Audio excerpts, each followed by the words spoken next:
You know, the organized labor movement in a right-to-work state has been a challenge at best. You know, part of it is the misnomer that accompanies the verbiage of right to work.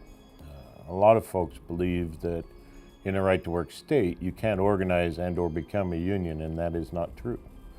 The Idaho right-to-work law just simply states that if you work in a collective bargaining agreement agency or for an employer that has a union contract with a specific union, that the employees cannot be compelled to be a member of that union, and that's all Idaho's right-to-work law is.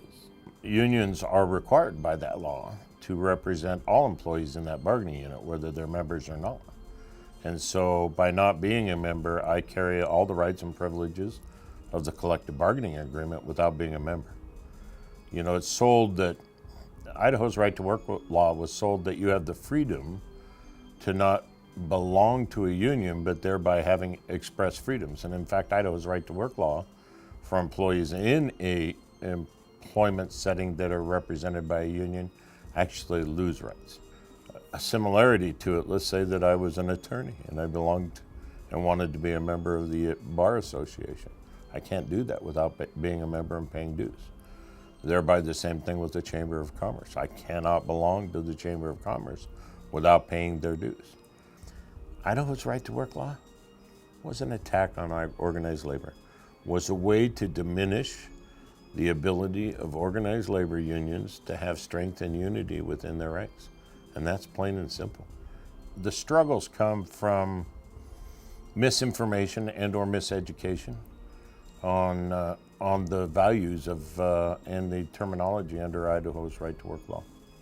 Really, truly, you know, we get blackballed by a lot of folks, but we, in the best interest of the members that we represent, want that employer to succeed. And usually we're utilized as an instrument. I don't want to say as a tool, but as an instrument to help that business succeed. Every one of us understand that it is in the best interest of our employer that they're successful. Then everybody prospers. You know, I've heard other board members and other union folks say that a rising tide floats all boats. If that rising tide is in the best interest of the employer and of the employee group that work for that employer, then we should all be successful. We think about the communities in which we live and the families we represent. Those are the folks that we work for. Those folks that go to work every morning or every night, that work 24/7, or the ones that are called out at 2 in the morning to either grade the roads because the snow has fallen or somebody's hit a light pole and knocked the electricity out. Those folks are the everyday neighbors with the everyday heart and desire to enrich the communities in which they live.